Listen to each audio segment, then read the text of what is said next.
নমস্কাৰ, মোৰ ইউটিউব চেনেলটোলৈ আপোনালোকক স্বাগতম জনাইছো। আজি আপোনালোকৰ ওচৰলৈ লৈ আনিছো কেইখনমান ইম্পৰ্টেণ্ট কিতাপ আৰু লেখকৰ নাম। মহাৰথী কিতাপখন লিখিছিল চন্দ্ৰপ্ৰসাদ শইকীয়াই। এৰি অহা দিনবোৰ নলিনীবালা দেৱী। আশীৰ্বাদৰ ৰং অৰুণ শৰ্মা। কেঁচাপাতৰ কঁপনি প্ৰফুল্ল দত্ত গোস্বামী। জংগম দেৱেন্দ্ৰনাথ আচাৰ্য। নামঘৰীয়া অতুলানন্দ গোস্বামী। আয়নান্ত অৰূপা পতংগীয়া কলিতা। কংগ্ৰেছৰ কাহিয়লী হ্ৰদ বেণুধৰ শৰ্মা। মৌন ওঠ মুখৰ হৃদয় ইয়েছে দৰ্গীধ্বংসী। দূৰবীন বেণুধৰ শৰ্মা।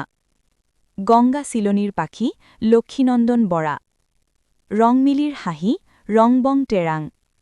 আধুনিক গল্প সাহিত্য ত্ৰৈলোক্যনাথ গোস্বামী। ভিডিঅ'টো ভাল লাগিলে ছাবস্ক্ৰাইব কৰিবলৈ নাপাহৰিব।